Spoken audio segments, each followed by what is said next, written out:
Sí, claro que vino, sí. Hola, muy buenos días. Es un placer compartir con ustedes una nueva emisión de Frente a Frente. Hoy con un distinguido panel internacional aquí en el programa. El expresidente de Transparencia Internacional, don José Carlos Ugaz Sánchez, aquí a mi lado izquierdo. Vino hace más de una década. Yo creo que ya ni recuerda usted porque tenía una agenda muy apretada en el país. Pero me complace, me llena de satisfacción volverlo a ver, don José Ugaz. Bienvenido a Honduras. Muchas gracias, el mismo gusto. Doña Paulina Aguirre Suárez, expresidenta de la Corte Nacional de Justicia de Ecuador. Miren ustedes qué privilegio. La presidenta de la Corte Nacional de Justicia, o expresidenta, no sé si es que estoy previendo que pueda llegar una vez más, que le estoy diciendo presidenta. Bienvenida, buenos días, es un placer tenerla. Muchas gracias, muy honrada de estar en su programa. Evelyn Villarreal, politóloga especializada en Administración de Justicia y Política Anticorrupción. Bienvenida. Gracias, muy buenos días. Jaime Chávez, director de Políticas para América Latina, también comparte con nosotros esta mañana. ¿Qué tal, Jaime? Bienvenido, buenos días. Buenos días, muchas gracias. Y por supuesto, Lester Ramírez de ASJ. ¿Qué tal, Lester? Muchas gracias, licenciado, y buenos días a todo Honduras. Gracias por tenernos y aquí con un elenco de expertos que realmente tienen mucho conocimiento y mucha experiencia. Ustedes se propusieron como ASJ que este proceso de selección y elección de los futuros 15 magistrados de la Corte Suprema de Justicia de Honduras sería un proceso monitoreado nacional e internacionalmente. Así es. Yo creo que, como siempre, estos procesos llaman mucho la atención. Estamos en un proceso de transición y, sin duda alguna, la justicia hondureña también tiene que cambiar, no solamente los gobiernos, y por eso yo creo que es importante que ojos desde afuera, expertos, personas serias, personas que conocen de la materia, que han vivido esos dilemas éticos de la política y de estar también en procesos de evaluación, creo que vienen a dar bastante conocimiento y también a complementar el trabajo que está haciendo la Junta Nominadora, el trabajo que puede hacer el Congreso Nacional y, por supuesto, el trabajo de sociedad civil y de los medios de comunicación también. Básicamente, el trabajo de ellos en esta primera visita al país, ¿en qué consiste, Lester? Bueno, ellos son un panel de expertos independientes. Nosotros no intervenimos en la preparación de sus documentos, en el trabajo analítico ni en las recomendaciones. Eso es primero importante aclarar. Y van a venir 3 veces en 3 momentos críticos del proceso. El primero justamente ahora, la etapa preparatoria, que fue toda la parte de la preparación de los documentos, el marco legal, los procesos internos de la Junta Nominadora, cómo se conformó la Junta Nominadora, la convocatoria y todos los trabajos preparativos para el proceso de evaluación. Después vendrán, cuando ya estén las audiencias públicas, van a estar monitoreando también cómo se realizan estas pruebas de conocimiento, que hay un tema que hay que hablarlo claramente también de cómo realizar estas pruebas, y después vendrán para el proceso de elección en el Congreso Nacional, donde ya estará el elemento más político en juego. Y también harán observación y al final presentarán un informe con una serie de observaciones y obviamente una serie de recomendaciones. Ya desde este momento ya están haciendo recomendaciones, se las han brindado ya a ciertos actores y al final del día se presentará un informe también donde estarán las recomendaciones recopiladas para alertar y hacer mejoras justamente a este siguiente proceso que es el proceso de evaluación.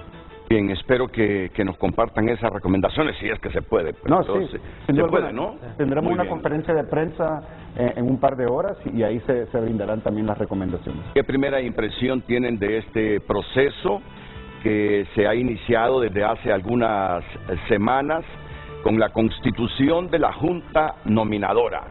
Junta Nominadora que ya hizo el llamado para recibir a todas las personas que se quieren o que se han propuesto postularse.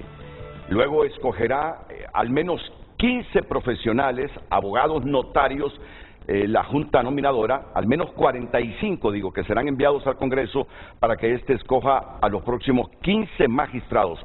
a los futuros 15 magistrados de la Corte Suprema de Justicia.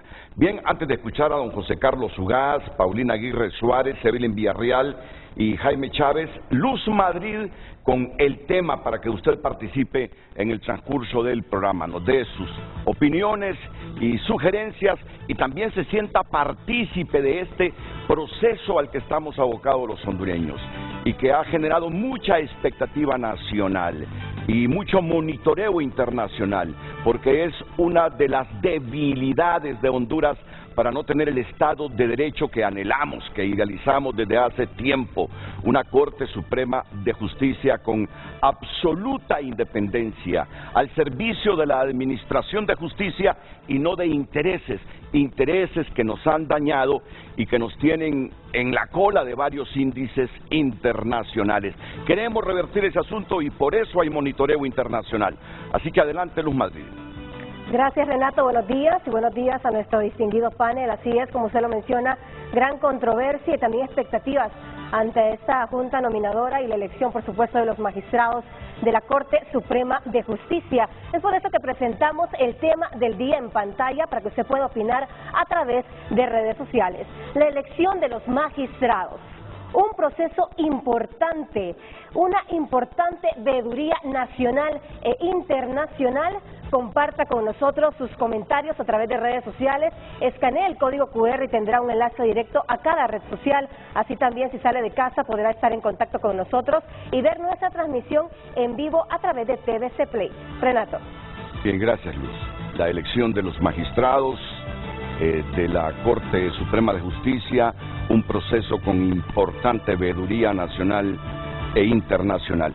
Voy a escuchar las primeras impresiones de don José Carlos Ugaz Sánchez sobre la impresión que le ha generado esta elección de la Corte, que si bien es cierto la hace de manera directa, 128 diputados.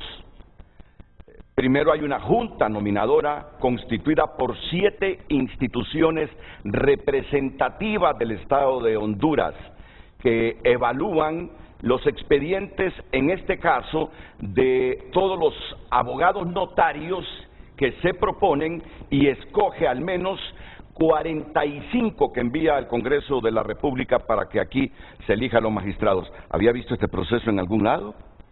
Hay fórmulas parecidas en otros países del mundo, sin duda. Sí. ¿Y qué impresión le ha causado, don José Ugaz, el trabajo realizado hasta el momento? Lo primero que quería señalar es la importancia que tiene la elección de una Corte Suprema para un país. Una Corte Suprema no solo dirige todo el sistema de justicia de una nación, sino que se encarga de asegurar las políticas nacionales que son claves para la viabilidad de una democracia. En el caso de Honduras, sin duda, es responsable de asegurar las políticas de seguridad ciudadana en un país con alta criminalidad como es Honduras, la presencia y control del crimen organizado y un tema tan grave en la política nacional como es la corrupción. Por lo tanto, no es que estamos hablando aquí de la elección de un grupo tecnocrático que interesa solo a los abogados, sino que tiene que ver con la vida cotidiana de los ciudadanos. Ayer hemos tenido una reunión efectivamente con la Junta Nominadora.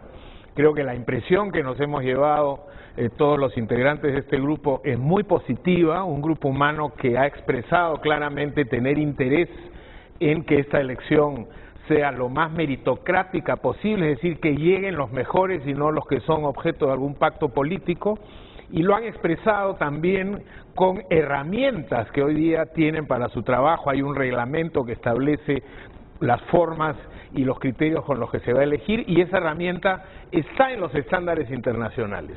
La preocupación que nos llevamos, y lo vamos a expresar también más tarde en la conferencia que daremos públicamente, es qué va a pasar en la segunda etapa. Creemos que los elementos y los criterios que ha fijado la Junta Nominadora son los adecuados, pero luego viene una instancia muy política, y ustedes saben cómo opera el Congreso de la República. Ya existe la experiencia del 2015, donde se condicionó la elección de los magistrados supremos a un pacto con el gobierno para luego facilitar la reelección del expresidente que no estaba prevista en el ordenamiento jurídico. Entonces, creemos que es indispensable que haya un soporte y una vigilancia y un monitoreo sobre la instancia política, porque lo que diga la Junta Nominadora no es vinculante. La Junta puede enviar una lista y decir, estos son los 15 mejores candidatos y candidatas para este puesto, pero el Congreso puede decir, no me interesa, vamos a poner a los últimos de la lista porque pertenecen a un partido, tenemos compromiso con ellos, etcétera, y se estropea todo un esfuerzo para que lleguen a estas posiciones los mejores. Bueno, y eso es lo importante, porque ustedes saben que se ha hecho una ley, que hay un reglamento, pero la queja en el pasado es que en el proceso de selección había mucha intromisión de los políticos y que los políticos influían en los nominadores en la selección de los candidatos que estos envían al Congreso. ¿Creen ustedes que esta Junta Nominadora con la cual han dialogado tiene una ley y un reglamento que los respalde de tal manera que no haya influencia o manipulación de los políticos, tratando que ese listado de al menos 45 personas esté de acuerdo a los intereses y a la gente que los partidos y los políticos quieren que lleguen al Congreso Nacional? Le pregunto a Paulina Aguirre Suárez, expresidenta de la Corte Nacional de Justicia de Ecuador. Buenos días. Buenos días. Gracias. Sin duda, el pilar fundamental de un Estado de Derecho es un poder judicial fuerte, independiente, conformado por jueces probos, capaces, que resuelvan las causas sin temor ni favor, sin duda. Sí, tal como ha expresado José, nuestra inquietud, ayer hemos observado la conformación de la Junta Nominadora, que nos parece que tiene personas capaces y probas que están dispuestas a hacer un buen trabajo, tienen un reglamento que está adecuado a los estándares internacionales, pero sí tenemos la preocupación justamente del listado que se envíe al Congreso Nacional para la elección. Nos parece, a mí personalmente, y creo que lo hemos conversado, que lo ideal sería que si se van a poner puntajes, haya un reglamento, un instructivo, algo de que se respete esos puntajes, para que no sea discrecional la nominación, para que vayan los mejores aspirantes a conformar la Corte Suprema de Justicia, que en este país además no solamente es jurisdiccional, sino administrativa, porque de esa Corte dependen los nombramientos de jueces de todas las instancias. Sí, no tenemos todavía Consejo de la Judicatura, No, ¿verdad? Lo tuvimos. El presidente es el Consejo de la Judicatura, ¿no? Prácticamente tiene las dos funciones. Pero lo que dice la doctora Paulina es muy importante porque, en otras palabras, lo que quisiéramos también los hondureños y hondureñas es que el orden descendiente o ascendente, como lo queramos analizar, se respete. Es decir, si los que tienen mayor puntuación, los 15 primeros que se presenten, esos sean los 15 primeros que se elijan, ¿no?, en la nómina. O sea, en el mundo ideal, pero sabemos que hay una política y hay intereses detrás de eso. Pero esos son los elementos que creo que a Paulina Bueno, un poco en mi país sí se respeta, ¿no?, el tema de los puntajes, ¿no? Para eso es la evaluación, para eso son las pruebas, los exámenes, que aquí también se van a tomar, y entonces tendría un gran valor el trabajo de la Junta Nominadora, si no, en realidad queda muy discrecional los nombramientos. Se politiza demasiado. Lo ha entendido la gente, pero se lo vuelvo a explicar y de manera más sencilla a la gente. Si van 45 seleccionados por la Junta Nominadora, el primero con un 95% de méritos, el segundo con 94%, el tercero con 93%, el cuarto con 93%, el quinto con 92%, hasta el 15 con 89%. Esos son los que sacaron mayor puntaje, y en este caso yo estoy hablando de porcentajes. Lo que ella dice, esos 15 primeros que reúnen el mayor puntaje deberían ser los que tomen en cuenta el Congreso Nacional para que sean magistrados de la Corte Suprema de Justicia. ¿Por qué el 45 que sacó 71? Así es. ¿Por qué el 44 que sacó 70? Si hay otros arriba de ellos mejor evaluados. Esa es la preocupación. Esa es la bueno, preocupación. pero ¿qué responde la Junta? Bueno, la Junta hace su trabajo y envía el listado y creo que ahí acaba su 45, trabajo, sí. así es, de los 45. No depende de ellos, No hay un depende tema de de ellos. preocupación Sí, sí. y es la poca cantidad de postulaciones, aunque tienen confianza en que van a superar el número, hay la posibilidad que, como ocurrió en el proceso anterior, ante la insuficiencia de postulaciones, empiecen a rellenar, como señalaron que ocurrió en el proceso anterior, a personas que no tienen las calificaciones, ¿no? Y sobre este punto, ¿cuáles son las valoraciones que tiene Evelyn Villarreal, politóloga especializada en Administración de Justicia y Política Anticorrupción? Claro, bueno, la primera impresión que usted preguntaba, en realidad para mí es positiva en el sentido de lo que hemos analizado hasta ahora del trabajo de la Junta. O sea, tienen instrumentos, han trabajado en una matriz muy completa, va a haber examen psicológico, toxicológico, de conocimientos, o sea, son una serie de filtros. También tienen un perfil, que eso es muy importante, un perfil del magistrado ideal o magistrada ideal.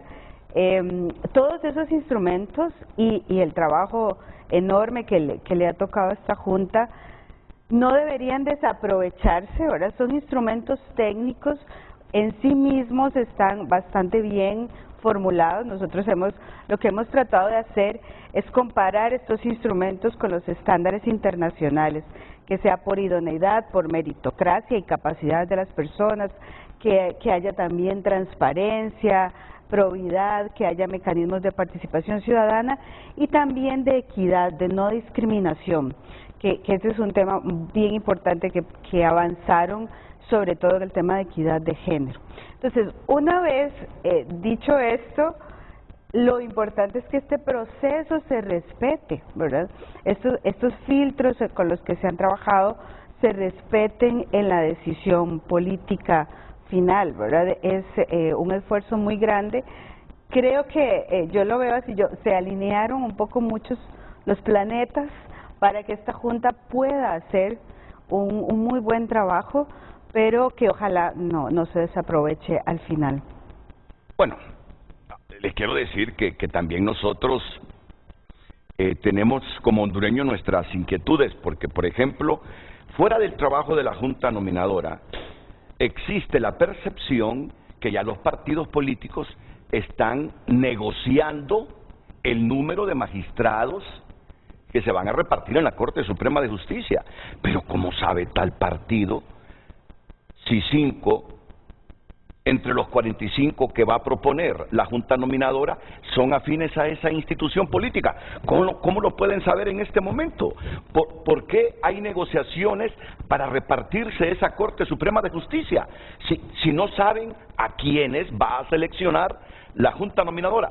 Son las cosas que yo no entiendo ahora, no he entendido nunca en este proceso, porque antes de esta última reforma, dependiendo del partido que ganara las elecciones, siempre quedaban 8 magistrados del partido ganador y 7 del partido perdedor.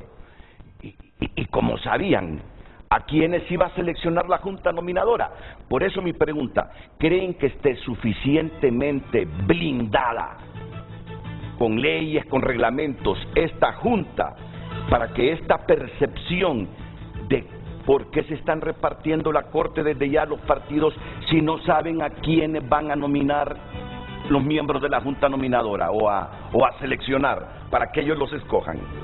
Por favor, escucho a Jaime Chávez. Muchísimas gracias. Es un punto bien interesante porque en todos los países los partidos políticos tienen la tentación de intervenir o de influir en el nombramiento de magistradas y magistrados de la Corte Suprema. Termina siendo una institución muy importante que va a resolver sobre la vida democrática de un país. Y los partidos políticos, por supuesto, que tienen intereses. Pero en este caso lo que hemos visto es que la Junta sí se ha hecho de las herramientas que necesita para poder llevar a cabo un análisis objetivo.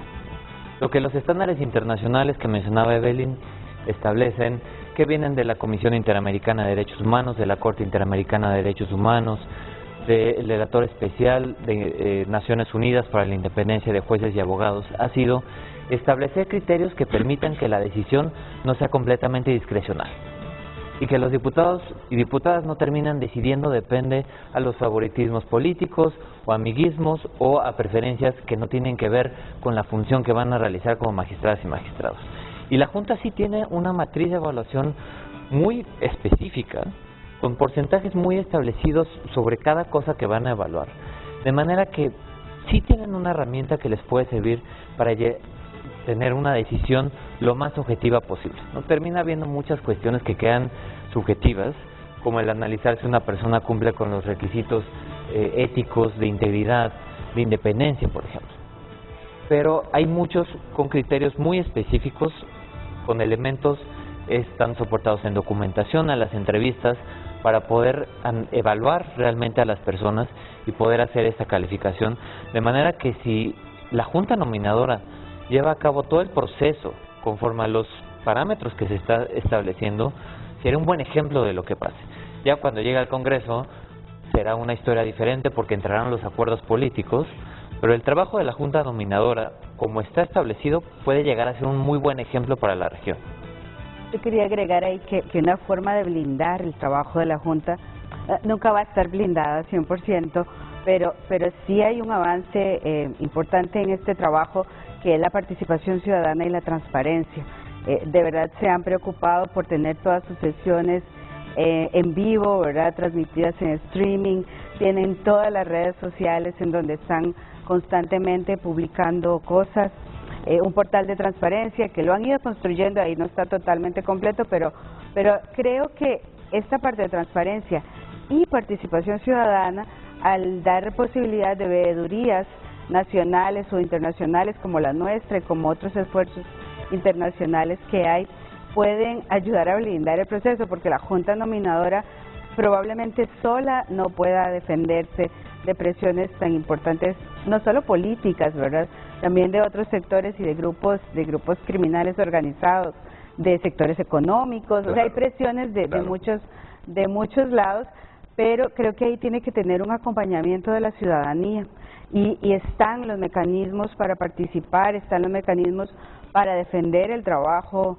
también de la Junta, este trabajo técnico que estamos recalcando, y esa es una diferencia, digamos, de la Junta en este momento, la participación, la apertura que ha tenido y las posibilidades de que la ciudadanía se involucre. Los medios de comunicación son muy importantes también para este proceso. Quisiera agregar un tema. Creo que es importante lo que Jaime estaba diciendo ayer, que estuvimos en una conversación, y es el trabajo es verlo desde dos, como un partido de fútbol, el primero y el segundo tiempo, ¿no? Pero en este primer tiempo, lo que nosotros estamos construyendo como ciudadanía participativa y activa es que le estamos incrementando los costos políticos a los partidos, ¿no? Es decir, le estamos diciendo que hay ojos muy pendientes, estamos monitoreando, estamos evaluando. Si ustedes toman una decisión que se sale de esta línea trazada, hay un costo político que van a tener que pagar. Y ese siempre ha sido el problema en Honduras, de que los partidos políticos hacen sus presupuestos y dicen, bueno, yo estoy dispuesto a sufrir este costo político, ¿no? Pero yo creo que en este modelo nuevo que tenemos, multipartidario, que ya no es el bipartidismo que simplemente se turnaban, ¿no?, lo que usted decía, la Corte, ahora hay un juego mucho más que simplemente lo que había antes, ¿no?, ese bipartidismo. Entonces, ¿qué pasa? Ahora sí los partidos políticos se preocupan más por ese costo político, porque ese costo político, si bien es cierto, estamos aún lejos de un proceso electoral todavía, este costo político se lo van a cobrar. Cualquier partido que vaya a competir en un proceso electoral se lo va a recordar. Y si ese partido llega a tener control de la Corte Suprema, como ha sucedido en tiempos anteriores, y empieza a imponer su agenda política, no simplemente la de justicia, sino su agenda política, el costo político será enorme. Y eso yo creo que los partidos políticos tendrán que analizar, que ya las reglas del juego ya han cambiado, la percepción de la ciudadanía ha cambiado, y ahora igualmente ya nadie gana con el voto duro. Entonces ese voto independiente lo observa muy bien, entiende muy bien que el que llega al poder y empieza a cambiar sus promesas o empieza a actuar impunemente, tendrá un costo, y ese lo pagará en la urna, y obviamente lo pagará en la opinión pública. Ahora mismo, este año lo hemos visto, ¿no?, cómo el actual gobierno ha sufrido un costo político. y le ha generado un desgaste, ¿no? Esperemos de que pueda recapacitar y pueda corregir esa ruta, porque si no, estaríamos en una situación muy precaria para el próximo año, ¿no? Yo le pregunto a don José Ugaz, somos ingenuos, pero extremadamente ingenuos, los que idealizamos una Corte Suprema de Justicia totalmente independiente de los intereses económicos, de redes criminales, de los partidos políticos, o definitivamente es una distorsión de la democracia, que siempre los magistrados de la Corte Suprema tendrán una afinidad con algún partido político. Yo creo que no somos ingenuos, somos aspiracionales y optimistas. El ingenuo es el que cree algo que en realidad está totalmente fuera de las posibilidades. Y como acaba de mencionar Lester, creo que hay estrategias en las que se puede ir achicando la cancha para que no haya tanta arbitrariedad. A su pregunta, ¿cómo pueden saber ellos quiénes van a ser los candidatos para elegirlos si la Junta todavía ni siquiera... Que con anticipación se reparten la Corte. Bueno, es evidente que hay una lógica previa al proceso. ¿Por qué no menos de 45 candidatos? ¿Por qué no 20? ¿Por qué no 30? Porque un bolsón de 45 o más, podrían ser 60, permite precisamente que cada partido ponga 4, 5, 6 candidatos de su preferencia, y eso va a dar un margen para que ocurra lo que usted ha mencionado y ha explicado también hace un momento, que en vez de poner a los 15 primeros que han tenido una calificación que no solo es académica, ayer nos han señalado con toda claridad en la Junta Nominadora que se va a tener un puntaje importante para la calidad humana del candidato, para su integridad, para otros elementos que no necesariamente tienen que ver con el conocimiento, porque puede haber gente muy capacitada jurídicamente, pero que son unos sinvergüenzas y que utilizan su capacidad precisamente para la corrupción o para favorecer el crimen organizado. Entonces, ese margen tan amplio de 45 o más, creo que es el que permite o permitiría este juego indeseable en el Congreso. Por eso, una de las recomendaciones que surge de esta primera visita y de nuestras preocupaciones es la de promover un pacto político al interior del Congreso para que se respete de alguna manera ciertas reglas básicas que le den continuidad al proceso meritocrático de la Junta Nominadora. ¿Cómo cuáles? Por ejemplo, hay congresistas que están siendo investigados por crimen organizado, corrupción, etcétera, etcétera. Y ellos son aforados, es decir, tienen que pasar por la Corte Suprema. ¿Sería dable que un congresista que va a ser juzgado por la Corte Suprema pueda elegir al que lo va a juzgar?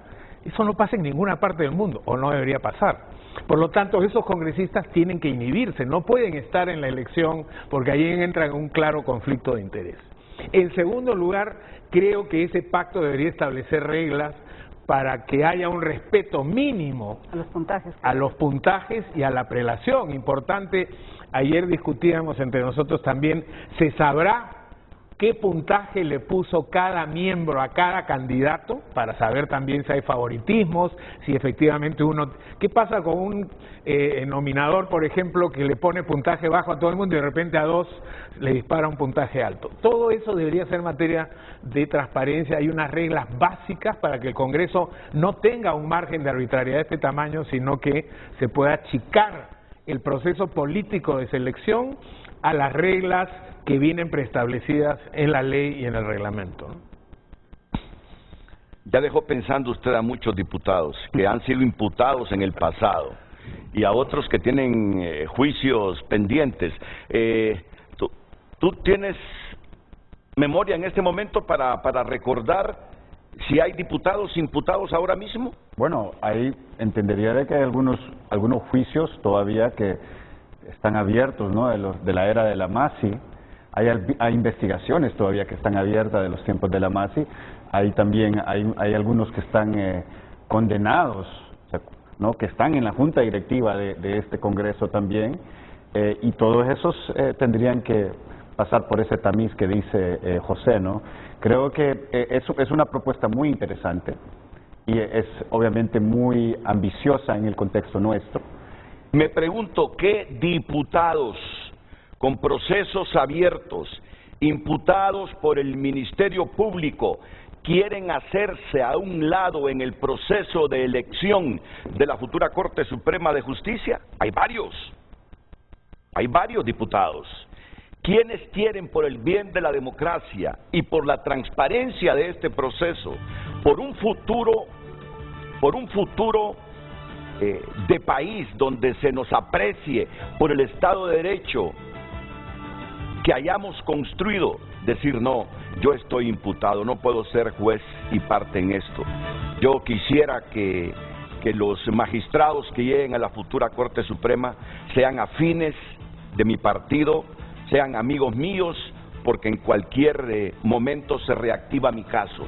¿Quiénes, pensando en la democracia, quieren aceptar la propuesta que hace don José Carlos Ugaz Sánchez en este momento? Piénsenlo, piénsenlo. Yo le agregaría 2 elementos más a ese pacto. Uno es que se respete la meritocracia, es decir, el orden en el que viene la nominación de la Junta, y si se van a apartar de esa propuesta, que sea un voto razonado y motivado, donde expliquen por qué no están tomando al número 3 y están poniendo al número 42. Eso me parece que es fundamental. Otro elemento que no se ha tenido en cuenta y que tiene que ver con la integridad de los electores y de los candidatos es, por ejemplo, que aquellos que tengan problemas de violencia familiar, digamos, no puedan intervenir en el proceso. Y sin embargo, ha habido un debate en el Congreso, ha dicho no, mientras no tengan una sentencia condenatoria firme, 6 o 8 años probablemente para que termine el proceso, los ampara la presunción de inocencia. La presunción de inocencia no se ha creado para esto. Esta es una elección muy particular sobre posiciones claves para un poder del Estado y por lo tanto ese tipo de criterios deberían estar mucho mejor regulados y decir, quien tiene antecedentes de violencia familiar, aún así sea con una sentencia de primera instancia, no puede participar en este proceso. Sí. Es un poco como contradictorio también introducir elementos de igualdad de género, ¿no?, en la nómina, que haya hombres y mujeres, paridad, y que este tema sea tan, se puede decir, opuesto a esa idea de démosle la participación a la mujer, pero aquí también no estamos reconociendo las víctimas de la violencia doméstica y castigando a los victimarios, ¿no? Entonces también me parece algo contradictorio ese mensaje de que quieren promover igualdad de género, pero por otro lado no le están dando ese reconocimiento a las víctimas de la violencia, ¿no? Vamos a ver, yo quedo con la impresión de que les ha causado a ustedes buena impresión la Junta Nominadora. Les ha causado buena impresión la Junta Nominadora, pero ya le dejan a los nominadores un desafío ustedes.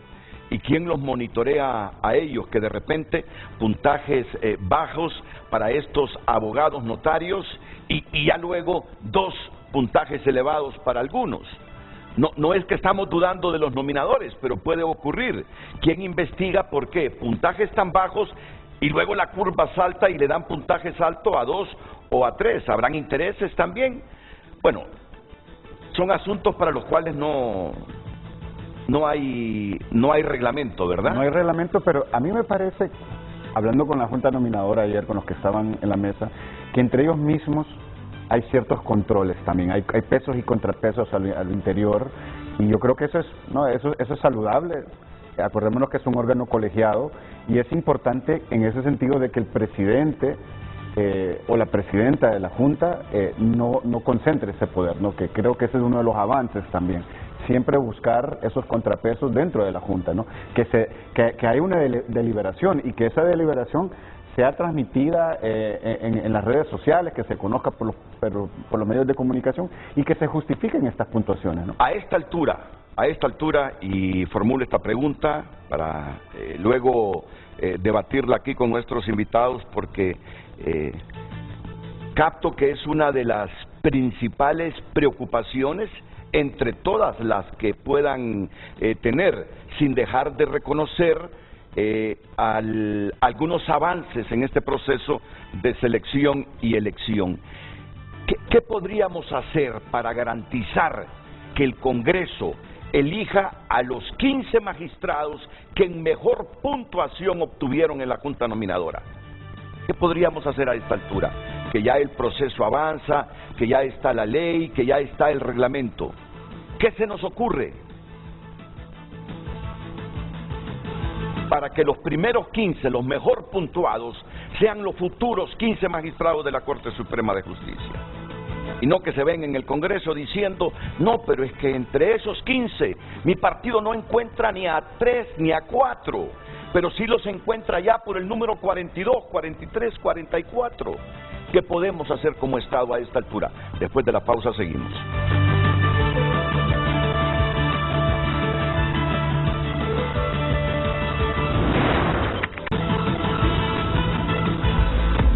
Hoy en Tu Nota es presentado por Banco de Occidente. Apoyando al pequeño de hoy, hacemos el grande del mañana. Castro sigue siendo la interlocutora válida de Estados Unidos. ¿Quién lo dice? Vamos a entrar a tunota.com para conocer un poquito más de esta noticia que destaca hoy Tu Nota. El economista y analista Roberto Lagos aseguró este jueves que la presidenta de Honduras, Xiomara Castro, sigue siendo la interlocutora válida de Estados Unidos en la región centroamericana, pese al estira y encoge de las autoridades hondureñas con la representante estadounidense Laura Dogu. En comunicación con noticieros hoy mismo de Televicentro, Lagos indicó que pese al intercambio de mensajes entre la embajadora Dogu con funcionarios del gabinete de Castro, la embajada de Estados Unidos está dispuesta a colaborar con el gobierno de Honduras y apoyar al país para generar condiciones de inversión. Bueno, es el economista Roberto Lagos quien ha hecho esta declaración. Vamos a los titulares. Regresemos a los titulares de tunota.com.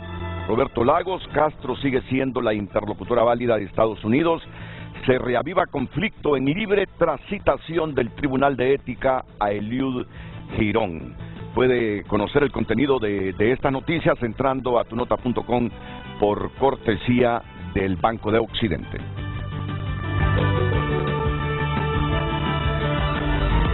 Hoy en Tu Nota fue presentado por Banco de Occidente. Goce del respaldo, la confianza y la seguridad financiera que necesita. Gracias por sus comentarios a través de nuestras redes sociales y también a través de nuestro WhatsApp al 97736065. Puede guardar ese número telefónico para que pueda compartir también su opinión, así como los siguientes mensajes que vamos a leer a continuación, que dicen: tener la Corte es tenerlo todo. No podemos permitir cometer los errores del pasado. Ya suficientes lecciones hemos tenido como para tener una nueva crisis. Mel es irresponsable al llamar al pueblo a las calles porque va a confrontar al pueblo con el pueblo, ya que la carga electoral no es netamente de libre, sino voto cruzado y prestado. No se confundan. Seguimos conociendo la opinión de nuestros televidentes. Buenos días. Después de escoger a los posibles magistrados, ustedes los mandan al Congreso. Ahí se acabó y se cayó todo su buen trabajo. Les da tiempo a los diputados de empezar a negociar porque todos tenemos un gusanito partidario. Algunos de los comentarios que estamos recibiendo, vamos a darle lectura a un último mensaje. El esfuerzo hay que hacerlo, aunque el resultado sea el mismo. Mientras evidenciemos lo negro y lo nefasto, ensayaremos haciendo ciudadanía. Manuel Sagastume, de San Pedro Sula. Renato. Bueno, aquí la gente reflexiona sobre lo que dicen nuestros panelistas. ¿Qué podemos hacer para que el Congreso Nacional de la República respete el mejor puntaje en el momento que estén eligiendo a los 15 magistrados de la Corte Suprema de Justicia? ¿Cómo evitar que porque no son afines al partido primen y elijan a los que no obtuvieron el mejor puntaje? Aquí está la gran distorsión de esto y seguimos reflexionando con doña Paulina Aguirre Suárez, expresidenta de la Corte Nacional de Justicia de Ecuador. Yo preguntaba hace algunos minutos, en lo que resta para que el Estado llegue al Congreso, ¿qué puede hacer el Estado de Honduras en función de que los congresistas respeten el mejor puntaje? Quizá aspirar a que los congresistas lleguen a acuerdos políticos donde se pongan de acuerdo en respetar el puntaje, en observar realmente el trabajo que está haciendo la Junta Nominadora para elegir a los mejores magistrados, a los más capacitados, a los más probos en el Poder Judicial. Y creo que no somos ingenuos, ni es ingenuo el pueblo hondureño al aspirar un poder judicial independiente, al aspirar a contar con jueces independientes. Como ya se había manifestado aquí, los congresistas tienen fuero de corte y obviamente de tener casos penales o casos de fuero van a ser juzgados por los magistrados de la Corte. Una de las observaciones que hizo José, el colega José, es que se excusen de participar en el proceso de elección quienes tengan juicios pendientes, y para eso quizá, no sé, oficiar a la Corte para que envíen un listado de los congresistas que tienen juicios pendientes, para instar a que se excusen de las elecciones. Mira que como medio de comunicación vamos a hacer un ejercicio hoy en nuestro noticiero estelar, que es a partir de las 9 de la noche. Solicitar esa información de qué diputados tienen juicios pendientes en la Corte y empezar a publicar sus nombres y pedirles, por el bien de la democracia de Honduras, que se hagan a un lado, que no participen. O somos demasiado idealistas. Ya dije ingenuos, ahora digo, o somos demasiado idealistas de que algún congresista que sabe que tiene juicio pendiente se va a hacer a un lado en la próxima elección, sabiendo que él busca tener magistrados afines en lo personal y partidariamente. No es idealismo para nada. De hecho, es una regla básica de conflictos de interés separarse de una decisión en donde usted puede verse beneficiado o perjudicado. Eso está, digamos, normativamente en muchos países y creo que pedirlo, empezar a pedirlo, aunque sea que no vaya a ser, puede ser en esta elección, pero empezar a dejar esto como un tema y como un horizonte al cual aspirar en una reforma legal, en una reforma.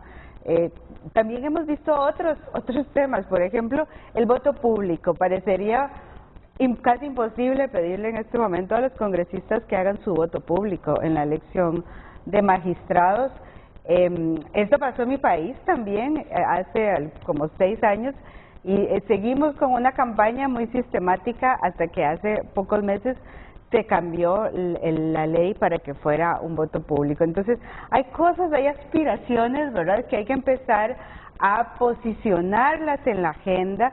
Ojalá generar una demanda ciudadana muy grande con grupos de sociedad civil, con organismos internacionales, con medios de comunicación, que todos los sectores incluidos en la Junta Nominadora también pidan un respeto al trabajo que hacen sus representantes en la Junta y entonces ir generando esa demanda, porque sin la demanda ciudadana los congresistas no van a cambiar, ¿verdad? Entonces hay que elevar la demanda ciudadana, la vigilancia, la petición de cuentas, porque usted está eligiendo a este y no a los mejores puntados. Esa barra, digamos, esa demanda tiene que ser mucho más fuerte, justamente para causar lo que mencionaba Lester, de aumentar el costo político, de hacer o de dejar personas que sean peligrosas incluso para la Corte Suprema de Justicia en esa lista. Ese costo político, esa demanda ciudadana, creo que es lo primero que hay que hacer, para elevar la visibilidad de esas decisiones. Y lo otro, que fue lo que se nos ocurrió un poco dejar en esta visita de mensaje, es generar ese acuerdo político. Yo creo que si los congresistas están leyendo la demanda del pueblo hondureño, la demanda de los tiempos, además en este momento, con las condiciones políticas que tiene el país, deberían de hacer un acuerdo político para respaldar el trabajo de la Junta y para tener unos mínimos. No estamos diciendo cosas muy exageradas, son unos mínimos, que se respete el puntaje, que se respete el principio de máxima publicidad, que se abstengan las personas que están involucradas en juicios futuros, que se respete el criterio de equidad de género. Eso es muy importante, porque está ahora en la lista de 45, debe ir paritaria, ¿verdad?, hombres y mujeres. Sin embargo, los congresistas no tienen la obligación de escoger 15 magistrados de forma paritaria, pero entonces podrían hacerlo de motivación propia, decir, vamos a a respetar el espíritu de la ley y también escoger las 15 personas de manera paritaria. Entonces son como unos acuerdos mínimos que den esa idea de que se va a respetar el espíritu de los cambios legales que hubo y de todo el trabajo que hicieron los sectores en la Junta Nominadora. Son acuerdos mínimos, pero en Honduras es la vida o la muerte, es la libertad o la cárcel para algunos diputados. Desgraciadamente, son acuerdos mínimos, pero en Honduras esos acuerdos mínimos, como los están planteando, y de los que nos hacemos eco nosotros, representarían la cárcel o la libertad para algunos diputados. Yo no me imagino cómo está reaccionando algún diputado de la bancada nacionalista si se materializara que quedan sin un magistrado afín en la Corte Suprema, si están exigiendo 5. Yo no me imaginaría cómo estará reaccionando Mel Zelaya si en este momento dice: si respetamos la lista de los mejores 15 puntajes y no hay ninguno de mi partido en el gobierno, eso es un fracaso. Por eso les digo, para ustedes y para nosotros, esos acuerdos mínimos vale la pena implementarlos por el futuro de la democracia hondureña, del Estado de Derecho, pero para los partidos políticos y los diputados representan libertad o cárcel, desgraciadamente, Lester. Mire, es interesante porque para nosotros que estamos desde afuera de la cancha de fútbol, si se puede decir en esa analogía, es fácil, ¿no?, entender todo esto y proponer recomendaciones y cambios. Obviamente para ellos, como se dice, se la están jugando y son 7 años. Son 7 años de esta nueva Corte, que hay muchos cambios que se pueden hacer en esos 7 años. Hay otro tema, licenciado, que tal vez no lo hemos hablado y es algo que le preocupó a la Junta Nominadora y que nos debería preocupar a todos también, y es que automáticamente cuando un postulante presenta su expediente a la Junta Nominadora debe enviar una copia de ese expediente al Congreso Nacional. ¿Por qué? ¿Cuál es el propósito de que la Junta, de que el Congreso Nacional tenga acceso a los currículos, a los datos de esa persona, si no los va a evaluar? No es la instancia de evaluación, pero sin embargo, así lo dejaron en la ley.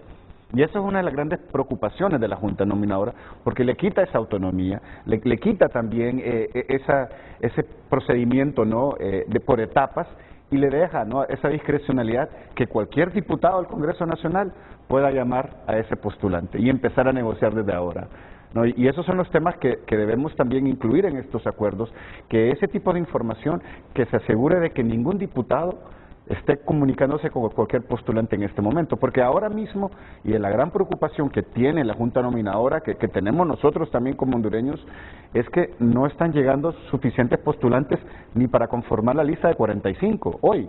Habían 22 hasta ayer a las 9 de la noche. Y hay mucho optimismo de que lleguen posiblemente alrededor de 170 postulantes. Pero hay temas que hay que analizar, y esto no hay que dejarlo para el próximo proceso de la Corte. Por ejemplo, debemos ya, y los diputados, creo que es un acuerdo también, que se revise la Constitución para abrir la oportunidad a que todos los abogados participen, que no simplemente sean los notarios, porque ahora mismo nos estaban diciendo que el universo de notarios en este país, en este momento son alrededor de 1.700 notarios. Esos son los números de notarios que hay en el país. De esos, posiblemente 200, 300 son los que puedan participar. Y también le quita la oportunidad a partidos como Libre, a partidos como Salvador de Honduras, que sabemos que posiblemente no tengan notarios dentro de sus filas partidarias, a participar también. Entonces, esos son los elementos que creo que también va a aperturar y obviamente le va a incrementar la posibilidad a que mujeres también entren, porque entre las mujeres notarias solo hay alrededor de 400, 300 nos dijeron a nosotros, o sea que hay una disparidad en términos también de participación de mujeres notarias, ¿no? ¿Encuentras alguna justificación, Jaime, o algún argumento jurídico para justificar que cada expediente que llega a la Junta Nominadora tiene la obligación la Junta de enviarlo al Congreso Nacional? Definitivamente no creo que sea un tema jurídico, es un tema de empezar a hacer la evaluación que se supone está haciendo la Junta para ver cada persona, cada perfil, de dónde viene, a qué intereses puede corresponder, ¿no? Creo que es una cuestión política y por eso se ha mencionado que hay preocupación al respecto. Pero ahí también es donde insistiría en un punto que hizo Evelyn. que los integrantes de la Junta Nominadora, las 7 instituciones, ¿no? Y a lo mejor dejaría a la Corte un poquito de lado, pero las otras 6 instituciones, su trabajo en este proceso no termina en la Junta Nominadora.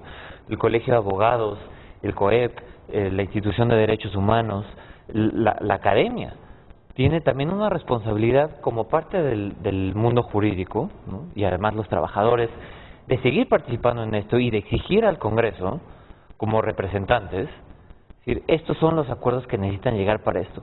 Y otro punto bien importante es que en este momento diputadas y diputados los pueden estar pensando el qué va a pasar con estas personas que van a llegar, porque para mí es la libertad o la cárcel, ¿no? Pero es fundamental que también se genere conciencia que jueces independientes, los magistrados imparciales, les benefician a todos. Porque una cosa es que se esté buscando perjudicar a alguien, en específico por cuestiones políticas, ¿no? Donde vas a creer un juez imparcial. Cuando tú eres el investigado, entonces no quieres a alguien tan imparcial, ¿no? El tema es que los delitos que se cometieron, eso los sectores sociales tienen que empujar al Congreso para que no genere un ambiente de completa impunidad. Pero al final, todo el mundo se va a beneficiar porque haya jueces imparciales. Bueno, también he logrado ya a esta altura tener alguna conclusión. Este grupo de veedores del proceso de selección y elección de la futura Corte Suprema de Justicia, de momento y en esta primera visita a Honduras, lo que propone son acuerdos mínimos que a ellos les parecen posibles que se materialicen si hay voluntad de querer construir un Estado de Derecho, aunque de repente nosotros somos un poquito más pesimistas porque conocemos esta realidad nacional, como muchos políticos, funcionarios, diputados se debaten entre la libertad y la cárcel, pero los acuerdos mínimos que propone este grupo de veedores, importantes dirigentes de América Latina, como José Carlos Ugaz, Paulina Aguirre Suárez, Evelyn Villarreal y el joven Jaime Chávez, es que los diputados que tienen juicios pendientes se excusen para no ser juez y parte en la elección de los futuros magistrados, de los cuales muchos quisieran que fueran afines en lo político, en lo personal, para que les beneficien en los juicios, que se retiren, que se hagan al margen un acuerdo mínimo, que los que están inculpados o imputados no participen en la elección de los próximos magistrados de la Corte Suprema de Justicia, que se respete la equidad de género. La Junta Nominadora tiene que proponer cuántas mujeres al 23, menos y cuántos hombres. 23 mujeres, 22. 23 mujeres, 22 hombres. Pero esto no está para los diputados en el momento de elegir. 8 mujeres, 7 hombres, 7 mujeres, 8 mujeres, 7 hombres, 7 hombres, 8 mujeres. Es decir, el Congreso, si quiere, puede elegir a 15 hombres sin respetar la equidad de género que sí debe respetar la Junta Nominadora. Eso puede ser un acuerdo mínimo también entre los diputados. Acuerdo mínimo, respetar el puntaje. Los primeros 15, los mejor evaluados, son los que deben ser magistrados de la Corte Suprema de Justicia. ¿Están ustedes, diputados, están ustedes dispuestos a aceptar esos acuerdos mínimos para seguir transparentando este proceso de selección y elección de los futuros magistrados? Es la pregunta a la conciencia de los diputados, don José Ugaz. Renato, esto pone en el centro del debate a la clase política de Honduras. Preguntabas hace un momento si es que es ingenuidad plantear lo que estamos planteando. Y yo creo que precisamente porque no es ingenuidad, estamos señalando que un proceso que debería ser estrictamente técnico tiene un contexto político. Si no, no estaríamos hablando del Congreso y nos referiríamos únicamente a la Junta Nominadora. ¿Cuál ha sido la característica de este proceso a pesar de todo el esfuerzo que se ha hecho para tener buenas herramientas, una buena Junta? La gran característica, lo acabamos de ver con los WhatsApps que se han leído del público que nos está mirando, es la falta de confianza. La gente no confía en este proceso y eso puede explicar las bajas postulaciones y los comentarios que estamos leyendo. Por más que sea un esfuerzo tecnocrático, imparcial, por una Junta Nominadora que elija a los mejores, después todo va a quedar en nada porque el Congreso va a venir y va a hacer una chapuza en la etapa en la que le toque a ellos seleccionar. Una de las consecuencias, y esto está en la teoría de cualquier análisis sobre la corrupción y en particular sobre la gran corrupción, es que esta genera precisamente la falta de confianza, lo que los anglosajones llaman el trust, ¿no? Que es la base de un sistema democrático. Si se pierde la confianza en un proceso, ese proceso está arruinado. La clase política de Honduras, si quiere de alguna manera, de caras a la ciudadanía de este país, recuperar legitimidad, tiene que devolver espacios de confianza. Y una forma de hacerlo es decir, bueno, nos vamos a poner de acuerdo, a pesar de nuestras diferencias, en respetar estos mínimos para una vez que llegue la lista de nominados, podamos hacer una elección. Por ejemplo, otro tema que es relevante, tenemos entendido que solamente hay obligación de hacer pública la primera audiencia en la que se va a hacer una votación. Pero si no alcanzan el número de votos, las otras audiencias ya no tienen que ser públicas. Lo lógico es que todas las audiencias sean públicas, sobre todo precisamente aquellas en las que no se ha logrado un consenso. Entonces sí hay una invocación, y esto corresponderá por supuesto a todas las instituciones y sociedad civil que ha mencionado Evelyn, promover, y a ustedes los medios, la posibilidad de que la clase política se siente a reflexionar y diga, bueno, en aras del beneficio del pueblo de Honduras, vamos a llegar a acuerdos razonables que garanticen una mínima meritocracia en los candidatos que vamos a elegir. Yo le voy a plantear un tema que ahora me doy cuenta no dejamos de tener la razón, pero que muchas veces uno se ve como obligado a no tocarlos porque le cae toda la superestructura del Estado, que dice que por qué proponemos que sea una corte independiente, que eso es difícil encontrarlo, que todo magistrado tiene un corazón y una afinidad política y que todo partido político en defensa de su doctrina e ideología tiene el derecho a tener magistrados afines a los intereses del partido. Uno en Honduras hay veces que queda como tonto. Yo no sé si es por la pobre escolaridad o por los intereses en juego demasiado arraigados que tiene la superestructura de este país, política y económica. ¿Por qué es una tontería? ¿Por qué es ingenuidad plantear que se elijan magistrados en lo posible, independientes de los intereses de partidos políticos? Y nos dicen, ya ven, Trump puso ahí al menos una o dos magistradas conservadoras. Cuando llegan los demócratas, buscan magistrados a la Corte Suprema afines a la ideología del Partido Demócrata. Le pregunto a las personas presentes hoy, que son muy importantes en sus países, que han tenido un rol muy importante en sus países, que nos aclaren este asunto, este pensamiento que nos viene de la superestructura del país, que los magistrados forzosamente tienen que ser afines a los partidos, a ideologías de los partidos, porque son los partidos que los eligen. Y que es un idealismo exagerado pensar en una corte totalmente independiente. Después de la pausa, Jaime, porque Jaime es el primero que vi que quería reaccionar sobre esta temática.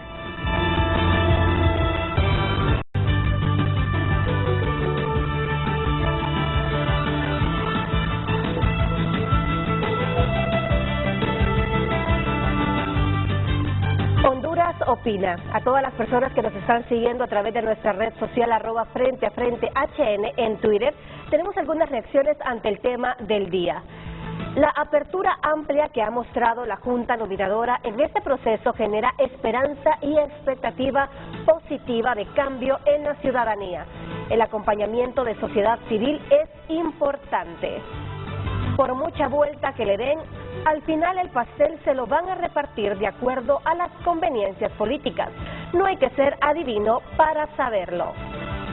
Y un último mensaje, el acompañamiento y la veeduría nacional como internacional dará transparencia en la elección de la nueva Corte Suprema de Justicia. Como ciudadanos estaremos como bien servidos que la Corte Suprema de Justicia sea independiente. Los nuevos magistrados sean personas con ética, honestos, sobre todo con una gran integridad moral. Renato. Decía Lester Ramírez hace algunos minutos, Renato, al menos que no tenga ningún partido el control de la Corte Suprema de Justicia.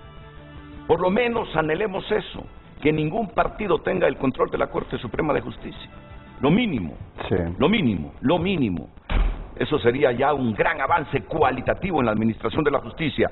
Jaime Chávez interviene luego de la reflexión, pregunta que hice antes de ir a la segunda pausa.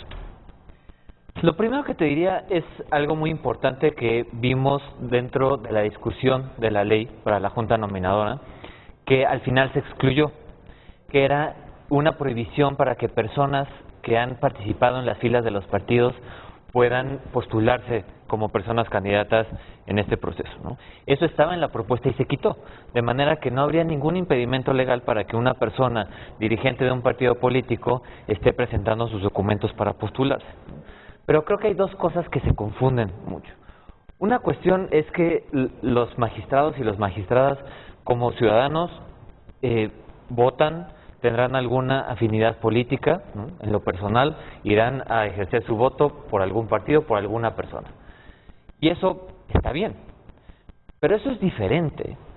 El tener una afinidad con la ideología de un partido es diferente a tener que ver por los intereses de un partido. Mencionas el caso de Estados Unidos. Ahí es bien claro si es un demócrata o un republicano el que está proponiendo quiénes van a ser los justices de la Suprema Corte, ¿no? Es clara la ideología hacia dónde están. Es claro cómo se van a posicionar en temas que son difíciles en Estados Unidos y que son muy identificados con la agenda conservadora o con la agenda liberal en temas de derechos humanos, ¿no? Temas, por ejemplo, como el aborto, en donde en las audiencias en el Senado preguntan directamente las posturas sobre ese tema. Pero eso es muy diferente a lo que se espera de los magistrados una vez en funciones. Y entonces, por esto, cuando ha habido temas, por ejemplo, con los republicanos, que decían, los magistrados de Trump le dieron la espalda porque votaron en contra. Bueno, es que es diferente.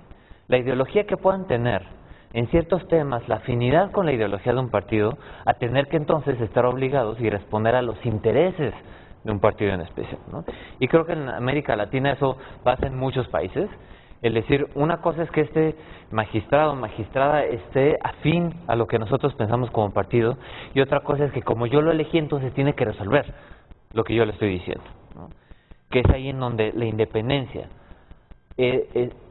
entra como un valor tan importante de las personas que se vayan a elegir. Es decir, yo puedo tener cierta afinidad, pero mi resolución va a ser independiente, va a ser imparcial y va a ser distinta a los intereses. Pero te digo los traumas que hemos pasado. Aquí el Congreso una vez destituyó a una sala constitucional, puso una sala nueva, y esa sala nueva allanó el camino para una reelección presidencial que lo prohíbe la Constitución de la República. Y algo muy similar pasó en El Salvador. Ha pasado en varios países de la región, ¿no? Y la reacción de la Corte Interamericana de Derechos Humanos, de los organismos internacionales, ha sido decir, eso es una violación clara. Y al final eso termina repercutiendo en la vida democrática del país, en el Estado de Derecho, en la vida diaria de las personas. Entonces, siempre va a haber esa tentación de que si la Corte no está resolviendo lo que yo quiero, entonces los quito. O reformo la Constitución, hago un proceso nuevo. Pero por eso es tan importante la participación que pueda tener la sociedad, estas instituciones que conforman la Junta Nominadora, de los medios de comunicación, de estar encima del proceso. Es decir, ¿quiénes son estos diputados que están votando para destituir a los magistrados de la Sala de lo Constitucional, ¿no? Tienen los procesos abiertos, tienen los conflictos de interés, están participando en negocios con el Estado. ¿Cuál es el tema, el interés específico para quitar a personas que están resolviendo de una manera independiente? Y hay un tema también, yo creo que es, hablando sobre su ejemplo que dio el licenciado, en estos últimos meses ha sido muy común decir, bueno, como los nacionalistas lo hicieron, nosotros también lo vamos a hacer. Y así no se corrigen las cosas, ¿no? Esa no es la justicia que el pueblo quiere. La justicia es que, ok, los nacionalistas lo hicieron mal, hagamos lo correcto para que nadie lo vuelva a hacer mal. Y así es como funcionan las democracias, así es como también los países se reconcilian, así es como hay justicia transicional, pero no es simplemente, no, bueno, los del pasado lo hicieron mal, nosotros tenemos derecho de hacerlo mal. Ese es el mensaje erróneo que le estamos dando a los jóvenes, a los niños y a la población en general, porque al final nosotros de alguna manera vemos a estos liderazgos como referentes y repetimos muchas veces sus comportamientos. Entonces yo creo que es muy importante también entender de que en los Estados Unidos, si bien es cierto, se cogen demócratas, se cogen republicanos a nivel federal, es claro también que hay un pacto desde que nació desde que se fundó los Estados Unidos, que dijeron claramente, vamos a respetar las reglas del juego, porque si no respetamos las reglas del juego, entramos a una guerra, ¿no? Y ellos aprendieron mucho de Inglaterra, aprendieron, bueno, la Revolución Francesa estaba a la par, todos estos elementos. Entonces, creo que también comparar los Estados Unidos con Honduras es complejo, pero lo que sí es algo que podemos aprender de ellos es que ellos desde un principio dijeron, ¿no? Vamos a respetar las reglas, aunque tengamos diferentes ideologías, ¿no? Y desgraciadamente tenemos tan pobre y débil institucionalidad en nuestro país, y nosotros no somos la excepción, que hemos perdido la confianza, aunque se nos diga y se nos repita el mensaje de Jaime, que uno puede tener afinidad política e ideológica con un partido, pero siendo electo juez o magistrado tiene el deber de hacer primar la ley. Pero aquí en América Latina y sobre todo en nuestro país hemos perdido la confianza. Creemos que cualquier magistrado al final es manipulado o cooptado por los intereses políticos, por quienes los eligen en el Congreso Nacional. Yo les cuento, hace algunos días vino la ministra de Finanzas, es una abogada, una gran abogada notaria, Rixi Moncada. Y todo el mundo ha pensado que ella se postularía para ser magistrada de la Corte Suprema de Justicia. Ella es del partido en el gobierno, de Libre. Y entonces, ¿y usted no va a tener un juego de intereses conflictuado? Le pregunto en privado, le hice la pregunta en público, también se la hice en privado. Renato, ¿pero por qué piensa así? Dice, es cierto, yo soy de Libre, amo la ideología de libertad y refundación, yo soy mujer de izquierdas, pero si me eligen magistrada, no tengo por qué ir a defender los intereses partidarios, sino a administrar la justicia. El problema es que aquí perdimos la confianza por las experiencias que hemos tenido, la débil institucionalidad y la cooptación que nuestros políticos han hecho de nuestras instituciones, incluyendo la Corte Suprema de Justicia. ¿Cuándo volvemos a recuperar esa confianza? Por eso es que yo les he preguntado que el mensaje desde aquí ha sido siempre, queremos una Corte de Justicia independiente. Entre menos afinidad política tengan los futuros magistrados de la Corte, mejor para la democracia de Honduras. Y se nos ha tildado de ingenuos porque aspirar a que no tengan partido, afinidad política, a que no pertenezcan a una institución política, nos dicen, es puro idealismo. Pero bueno, ese es el ideal. Entre menos afinidad política, más independencia de los magistrados, el presidente. Tener jueces independientes es un derecho humano de la ciudadanía. Realmente, y lo que usted acaba de decir, el momento que uno es juez, es guardián de la independencia y no necesariamente tiene que deberse a nadie, sino únicamente a la Constitución, a la ley, a los méritos de un proceso, justamente lo que había dicho su entrevistada, la que hizo referencia hace un momento. ¿Cómo garantizar la independencia de los jueces? Quizá cambiando las normas constitucionales y legales, jueces vitalicios, garantizando que no sean perseguidos, jueces de carrera judicial, que es algo que a mí me ha llamado la atención, esa limitación que tienen los jueces de la carrera judicial de presentarse porque no son notarios. Y no son notarios muchos de ellos porque no les han señalado el día y hora para rendir el examen, la prueba en la Corte Suprema para obtener el certificado de ser notarios. ¿Por qué? ¿Qué más garantía de un juez independiente, de un juez de carrera judicial? ¿Por qué la carrera judicial no tiene esa oportunidad en igualdad de condiciones que el resto de postulantes y aspirantes de este país? Yo creo que es algo que hay que revisarlo realmente y hay que promover que los jueces, preguntaba una jueza ayer, ¿por qué no se presentan? Una, la limitación esa de no tener el certificado de notaría y otra que termina la carrera judicial. En otros países, como en el Perú, por ejemplo, en mi país no es así, pero quienes de la carrera judicial hemos ido a la Corte Suprema, vamos con la convicción de que vamos a cumplir un periodo de 9 años y que vamos a terminar nuestra carrera, ya decididos a ello. Pero, por ejemplo, en el Perú van a la Corte Suprema, terminan ese periodo y regresan a su cargo, entonces no han perdido la carrera judicial. Podría ser, ¿no?, una forma de promover la carrera judicial. Y de no lograr esos cambios, también promover la posibilidad de quitar esa limitación de que solamente quienes tengan el certificado de notarios puedan acceder, porque no solo a la carrera judicial la limita, sino a muchos abogados y académicos en libre ejercicio que no tienen esa certificación. Y hay otro tema, que ya no es para este proceso, pero es parte de la reflexión, ¿no? Es decir, ¿por qué la Corte Suprema se renueva toda completa? Es algo extraño, ¿no? O sea, en muchos países las renovaciones son escalonadas, ¿no? En Estados Unidos son vitalicios, entonces cuando se muere o se retira alguien, ¿no? Pero hay países donde se renuevan escalonados, entonces cada 2 o 3 años se eligen 2, 3, ¿no? Y esto permite entonces seguir trabajando en estos equilibrios de fuerzas que puede haber dentro de la Corte, pero que además no haya la tentación esta de que cada 7 años el partido que está en el poder tiene para servirse con la cuchara grande, ¿no? Y además el tema de lo que mencionaba Paulina es bien importante porque los jueces de carrera judicial, que son estas personas que han estado impartiendo justicia durante muchos años, tenían que tener un proceso en el que pudieran entrar como parte de la culminación de una carrera judicial de toda la experiencia a la Corte Suprema.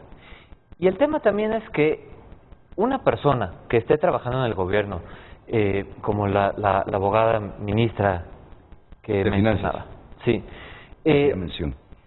si ella participa en el proceso, pasa por todas estas fases de entrevista, de examen, de conocimientos del toxicológico, del psicométrico, tiene una entrevista, supera la fase de las tachas y de las denuncias, puede ser que tenga un muy buen puntaje.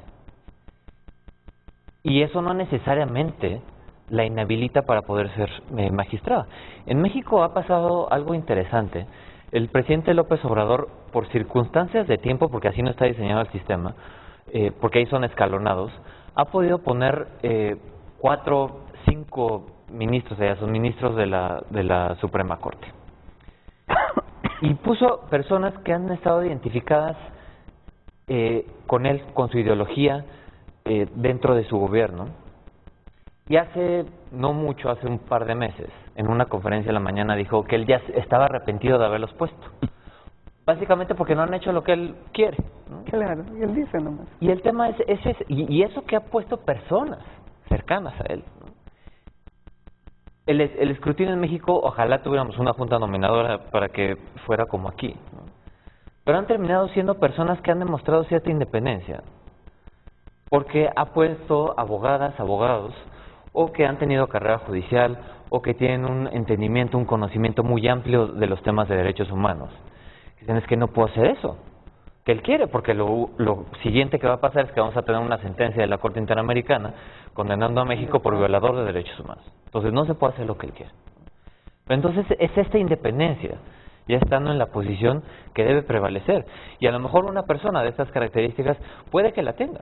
Es decir, mientras ella no llegue a ser elegida a un asiento de la Corte por esta afinidad, sino que pasa por todo este filtro, puede ser una gran sorpresa de una persona que termine ejerciendo la función independiente.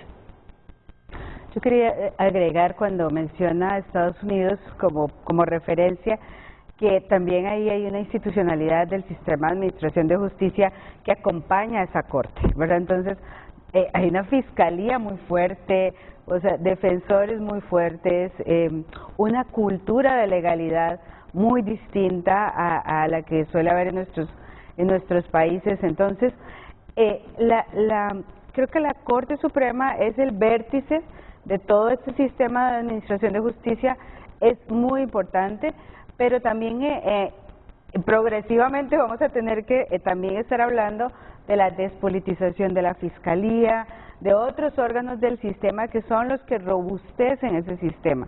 ¿Verdad? No solo eso, estamos hablando en este momento por la coyuntura de la Corte y sin duda tal vez el órgano más importante, tiene también un efecto de goteo sobre el resto del Poder Judicial, ¿verdad? Si usted ve a una Corte independiente, proba, íntegra, en el resto de jueces y juezas va a haber un efecto multiplicador.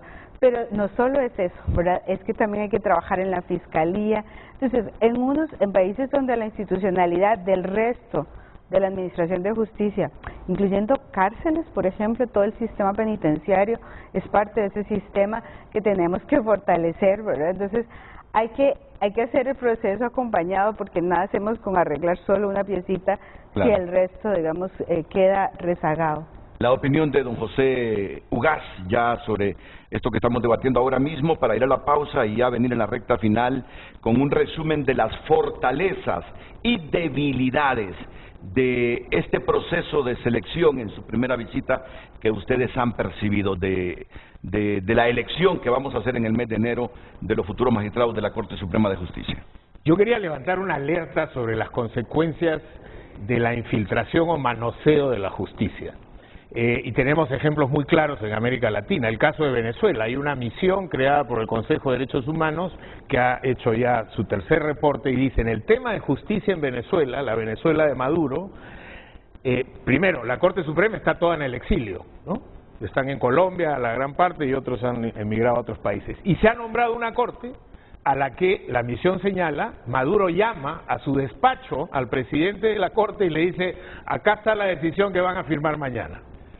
Y tan es así que hace 2 días estaba leyendo una resolución de la Suprema Corte de Justicia de Venezuela sobre el caso de un expresidente de PDVSA, la empresa de petróleo de Venezuela, que ha sido la caja del robo más grande en la historia de América Latina, y la Corte dice: si bien es cierto, está probado que este señor ha robado cantidades ingentes, estamos hablando de miles de millones de dólares, sin embargo, no lo vamos a condenar y vamos a suspender esta decisión porque esto afecta la reputación de Venezuela en el exterior y limita las inversiones que pudieran venir al país.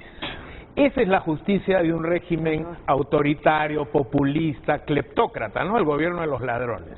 Entonces, cuando tenemos regímenes populistas y autoritarios, hay un riesgo inmenso. Mire lo que está pasando en Nicaragua, ¿no es cierto? Ortega llama a los jueces y le dice: métame preso a este periodista Chamorro o persígame al obispo, y son decisiones que se toman en el Poder Ejecutivo y que se ejecutan a través de jueces que se convierten... Una magistrada privada de su libertad salió libre hace unos 2 días, pero inmediatamente renunció a su cargo. Y esto no es un problema de izquierdas o derechas, por cierto, esto es un problema de autocracias, claro, de autoritarismo, de cleptocracia. Entonces hay que tener mucho cuidado en cómo el Poder Ejecutivo impacta en la justicia, porque si la coopta, se pierde el equilibrio de poderes y esto se convierte simplemente en un desastre cuya factura va a pagar principalmente el pueblo y en particular los más vulnerables. José Carlos Ugaz Sánchez, Paulina Aguirre Suárez, Evelyn Villarreal, Jaime Chávez, Lester Ramírez proponen a nuestra élite política, proponen a los partidos, proponen al Congreso Nacional acuerdos mínimos en torno a la elección de los próximos 15 magistrados de la Corte Suprema de Justicia. Y les resumo, esos acuerdos mínimos. Voy a comenzar con el de la equidad de género, que no están obligados los diputados a elegir 7 mujeres, 8 hombres, u 8 mujeres, 7 hombres, o al inverso. Eso sí está para la Junta Nominadora, pero no para la elección en el Congreso Nacional. Ese pudiese ser un acuerdo mínimo. Esta vez que elegimos 8 mujeres, 7 hombres, o 7 mujeres, 8 hombres. Segundo acuerdo mínimo, es de los acuerdos mínimos que proponen, ¿no? Sí, sí. Segundo, que los mejor puntuados por la Junta Nominadora, los primeros 15 con mejor puntuación, sean los futuros magistrados de la Corte Suprema de Justicia, no a la inversa, solo porque algún partido o 2 partidos no encontraron magistrados afines en los primeros 15. Miren cuántos mensajes están llegando. Y hay un tercer acuerdo mínimo que han propuesto ustedes. Que se excusen, que los diputados que tienen juicios abiertos en este momento se excusen de participar en la próxima elección de magistrados de la Corte Suprema de Justicia.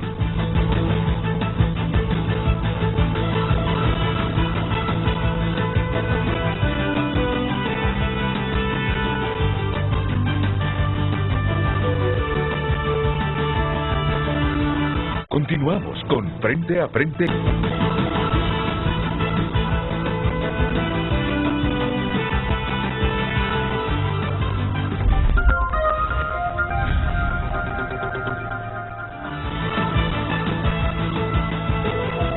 a darle lectura en este momento a nuestros mensajes en WhatsApp. Son muchos mensajes, los estamos recibiendo. A la gente que aún no tiene el número, le repito, 97 73 60 65. Vamos a darle lectura en este momento. Una vez entregados los currículum, ¿qué tipo de evaluación utilizará la Junta Nominadora para seleccionar sus aspirantes? ¿Cómo es sus evaluaciones? Un mensaje del ingeniero Mario Funes. En psicología se habla que los valores y principios son los difíciles de evaluar. ¿Cómo van a hacer? Porque no se puede dar porcentajes a los postulantes. Tenemos más mensajes, vamos a darle lectura. Buen día, no se puede elegir a los magistrados por el mejor puntaje. Hay competencias particulares que toda persona tiene que no se pueden medir. Basta con que no sean delincuentes. Pero es que esta es una cadena. El puntaje mayor es producto de exámenes de todo tipo, hasta pruebas toxicológicas. Se evalúa si no hay cuentas pendientes en los tribunales de algunos postulantes con sus hijos, con su esposa. No, la evaluación es total.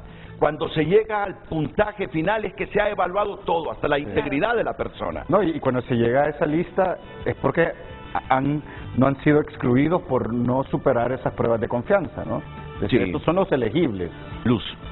Así es. Bueno, de hecho se mencionó las pruebas psicométricas, psicológicas. Claro, forman parte de eso. Claro que forman sí. parte. Tenemos más mensajes. Ese término de negociar o repartirse los magistrados no debería de existir. Debemos aspirar a una corte independiente, autónoma, eficiente y eficaz que pueda ser un voto de confianza para todos los hondureños.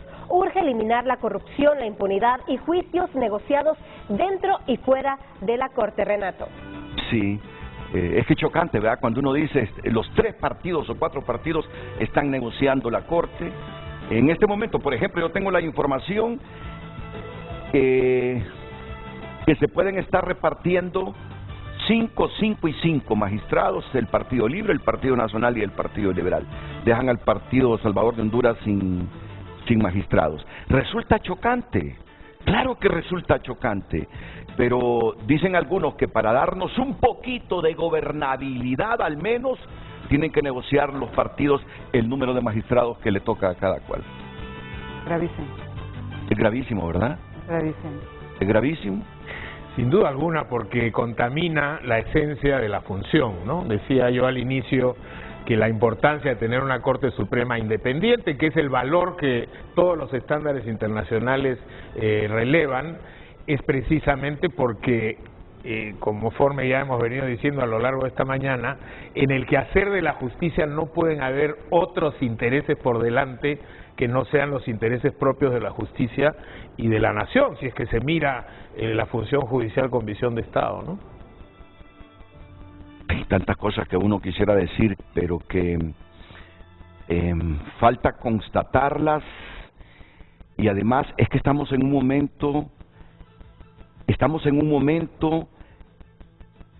de que el país requiere diálogo, consensos para alcanzar gobernabilidad y gobernanza.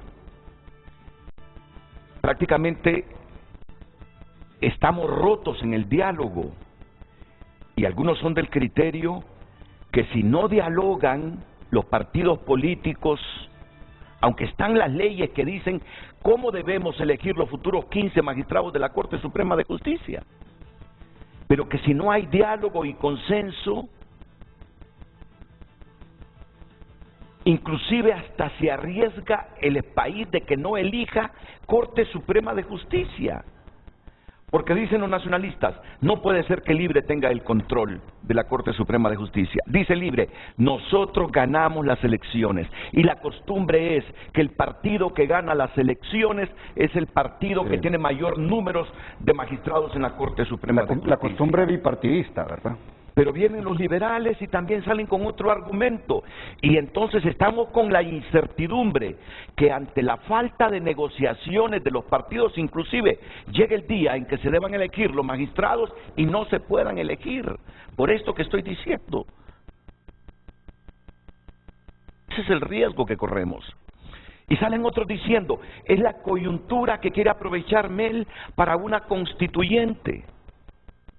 Y Mel necesita para una constituyente no solo cumplir con los requisitos que ya dice la Constitución, sino que tener respaldo también de la Corte Suprema de Justicia.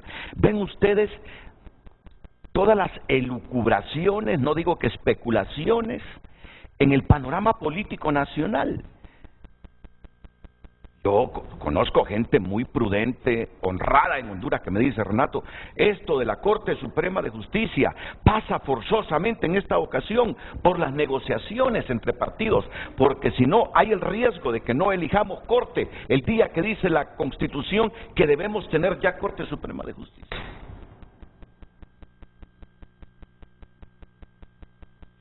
¿Qué hacemos ante este panorama que es muy local? Yo lo entiendo, pero bueno, si ustedes vienen como veedores y yo doy esos insumos para una mejor comprensión de la problemática que tenemos enfrente. Va a haber siempre un componente político, o sea, va a haber siempre un componente discrecional político en el Congreso, porque es un órgano político, eminentemente político partidista, así que creo que no vamos a ser tan ingenuos, pero volver a usar la palabra, decían, esto va a ser todo técnico, porque en ese caso lo pondríamos en una computadora y la computadora nos dice y ya no hay nada más que hacer, ¿verdad?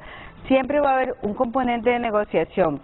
¿Qué es lo que estamos aspirando aquí? A que esa negociación sea entre personas idóneas, o sea, tenga que ser necesariamente la elección y negociar nombres, pero en una lista de personas idóneas.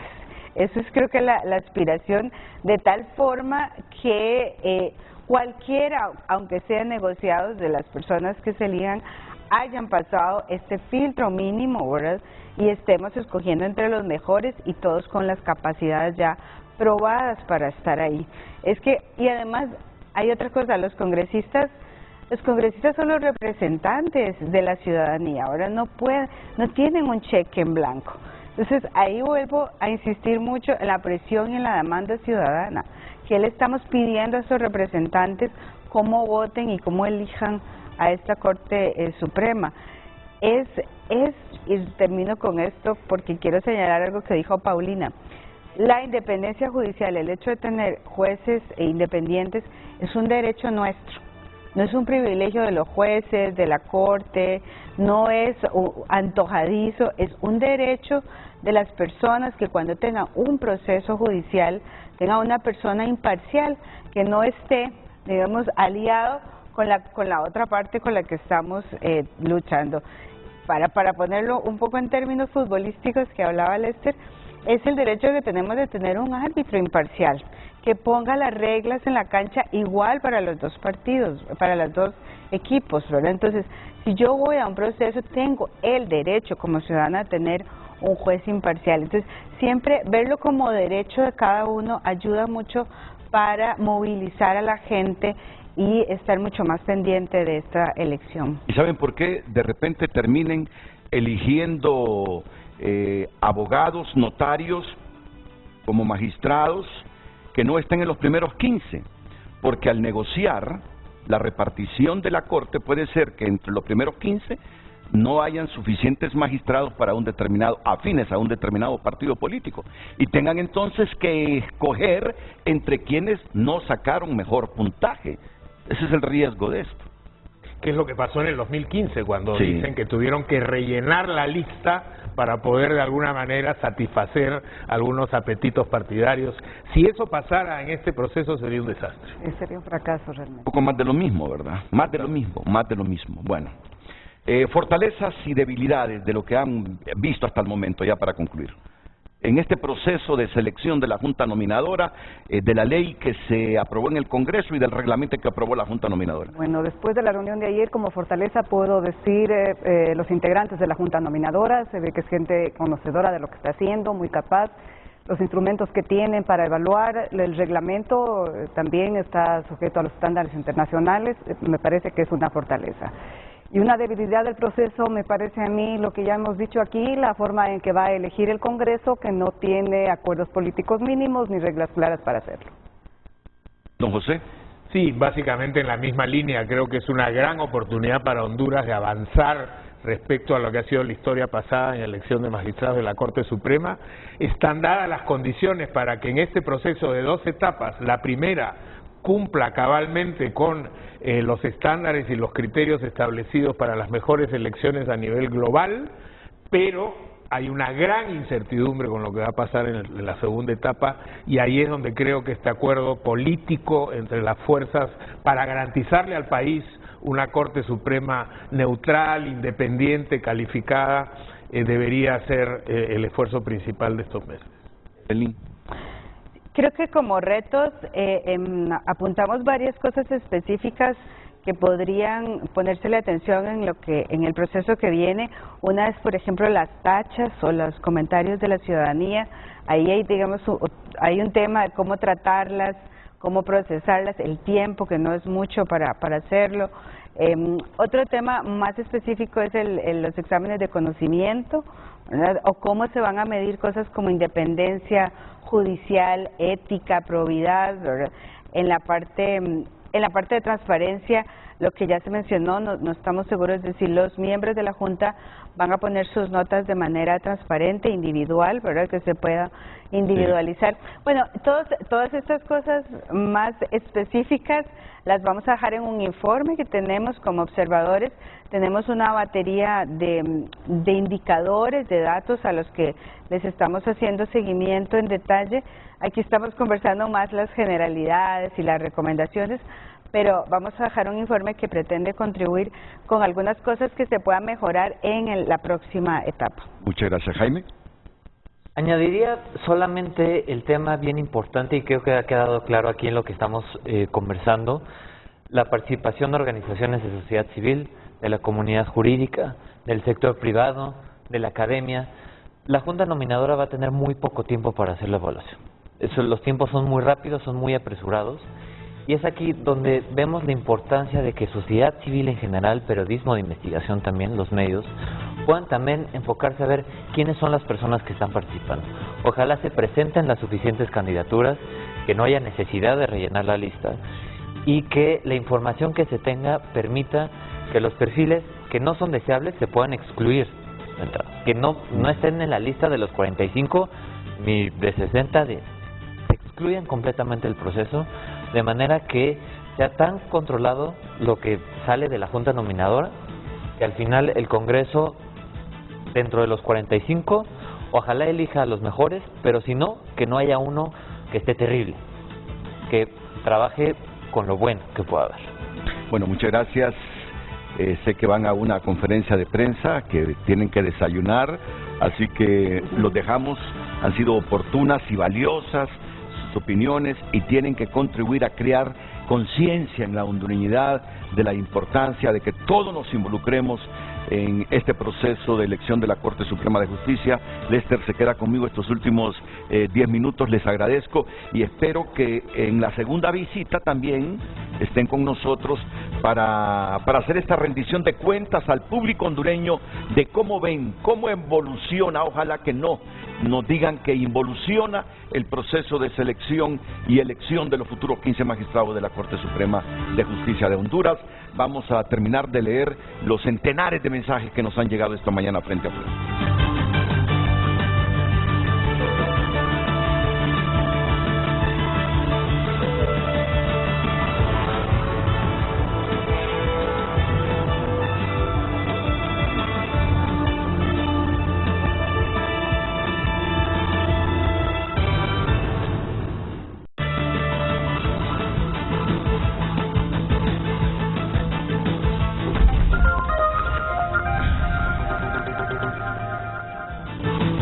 Seguimos dándole lectura a los mensajes. En nuestra página en Twitter tenemos un mensaje de Henry Smith. No deberían decir una corte independiente, puesto que siempre la Corte Suprema de Justicia está al servicio y órdenes del gobierno de turno. Urge la Sisi, pero independiente, sin injerencia de ningún tipo y sin condiciones. Ya hablan de una comisión nacional contra la impunidad.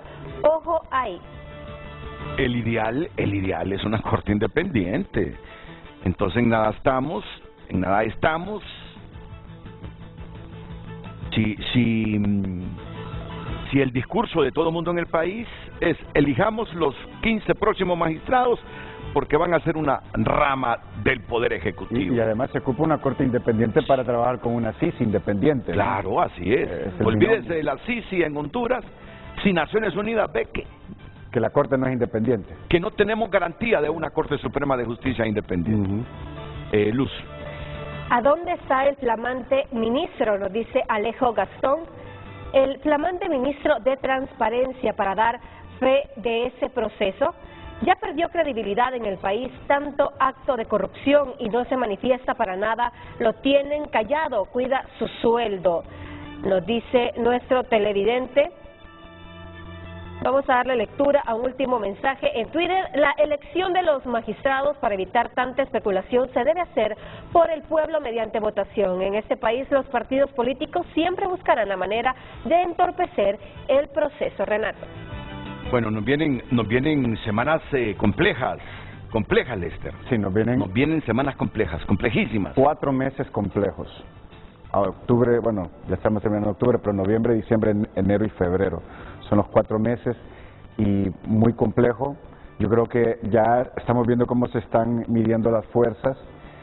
Creo de que yo tengo la aspiración de que va a haber una negociación y que esa negociación, obviamente, cada parte tiene que perder un poco para recibir. Y eso yo creo que hay que entenderlo también, ¿no? No todos pueden ganar, ¿no? Tienen que sacrificarse para que haya win-win, ¿no? No quisiésemos que hubiese negociación, sí, sino que la elección se haga solo en función de los méritos, de la idoneidad, de la transparencia, de la capacidad de los abogados notarios que envía la Junta al Congreso Nacional. Esa es parte de la negociación, ¿no? Llegar a ese acuerdo. Sí. ¿Verdad? Pero yo creo que aquí hay que pensar en eso. Ya esa visión de negociar suma cero, es decir, que uno tiene que ganar y los demás tienen que perder, ya, y insisto, ¿no? Con este nuevo modelo multipartidista que tenemos, se requiere tener acuerdos más allá de 2 partidos. Y eso es necesario justamente, no solo para la gobernabilidad, sino también para seguir fortaleciendo esta democracia, ¿no? Bueno, vamos a repetir esos acuerdos mínimos que proponen los profesionales de diversos países que estuvieron aquí, costarricenses, mexicanos, ecuatorianos y peruanos, gente que ha desempeñado roles muy importantes en la justicia de sus países. La abogada ecuatoriana fue presidente de la Corte Suprema de su país. José Ugaz en Perú ha tenido un papel muy importante en ese juicio para Montesinos. Y bueno, desmontó una dictadura prácticamente. Desmontó una dictadura, así es. Así que vamos a recordar esos acuerdos mínimos, que francamente, conociéndonos a los hondureños y los intereses que hay en el país, los intereses que están en juego, para mí que va a ser bien difícil que los diputados que tienen juicios pendientes se excluyan de participar en la elección. Inclusive van a tener problemas con practicar la equidad de género ya en la elección de la Corte Suprema de Justicia. No digamos, si no encuentran afines entre los primeros 15, van a decir, no, pongamos a este que sí es afín a mí, aunque no tenga mejor puntaje que los primeros 15. Vamos a la pausa y retornamos para terminar con este puntito de los acuerdos mínimos con Lester Ramírez.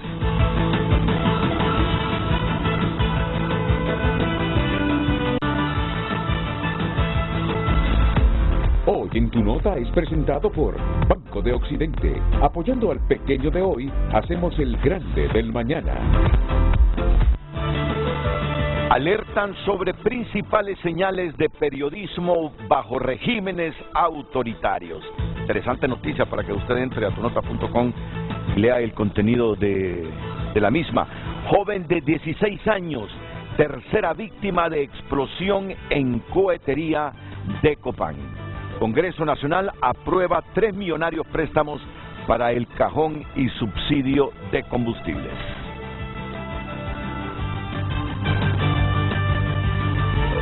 Hoy en Tu Nota fue presentado por Banco de Occidente. Goce del respaldo, la confianza y la seguridad financiera que necesita.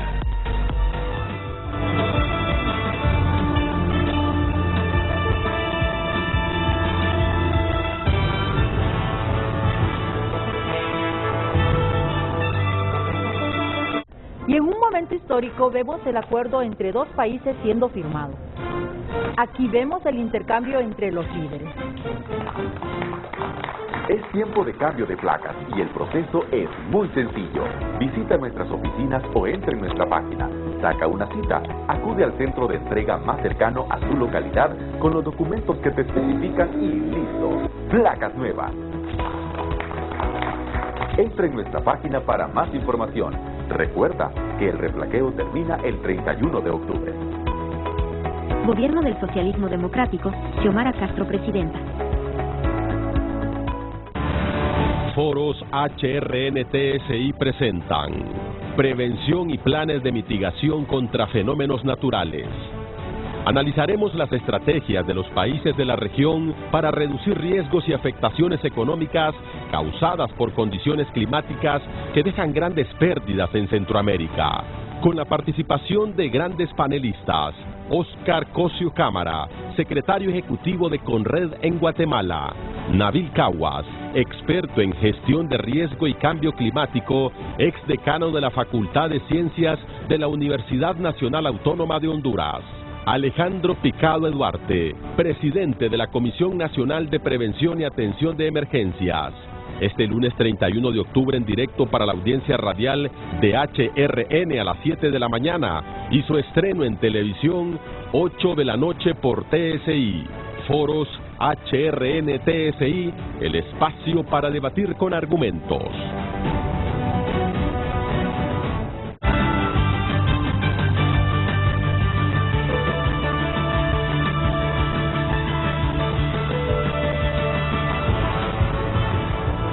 Bueno, y vamos a terminar con este mensaje de la abogada Yulisa Aguilar, que es parte de la Junta Nominadora.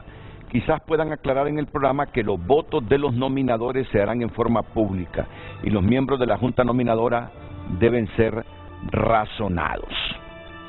Muchas gracias, abogada Yulisa Aguilar. Mensaje final, Lester Ramírez. Bueno, de nuevo muchas gracias y creo que sabemos de que este proceso es trascendental, ¿no? Así como las elecciones en noviembre pasado, es trascendental una corte para los próximos 7 años, una corte que sabemos de que las grandes crisis que ha tenido el país en los últimos 12, 15 años, crisis políticas, han tenido una decisión judicial de la Corte Suprema detrás. Entonces, por eso es tan importante ya ir eliminando esos elementos de yo quiero controlar la Corte. Sí. No, eso para nosotros es fundamental. Estamos ya en un modelo multipartidista, tiene que haber una representación multipartidista. Nadie tiene que tener el control absoluto porque ya sabemos las nefastas consecuencias cuando tenemos una justicia controlada. Ya es impunidad y también persecución contra las personas que disienten con el gobierno de turno. Unos 5 segundos. Y lo ideal sería que los 15 mejor evaluados sean los 15 magistrados de la Corte. Sin duda alguna. Ese es el sentido y de esto. Y eso, que los diputados que están procesados o que han sido procesados, no, que se abstengan también, ¿no? Como una manera de demostrar la integridad que tienen también. Y bueno, si hay ley para que se respete la equidad de género en la selección de la Junta Nominadora, lo debería haber también ya en la elección de los 15 magistrados. Así es. Y eso yo creo que son temas que también los colectivos de mujeres deben luchar por esto, deben trabajar por esas propuestas. Y bueno, esperamos también, ¿no?, que ahora mismo estamos ya el 31, este lunes cierra la convocatoria abierta, que lleguen esas postulaciones porque no queremos entrar a ese limbo jurídico de qué pasa si no llegamos a los 45, ¿no? Gracias, Lester Ramírez, gracias a todos ustedes. Buenos días.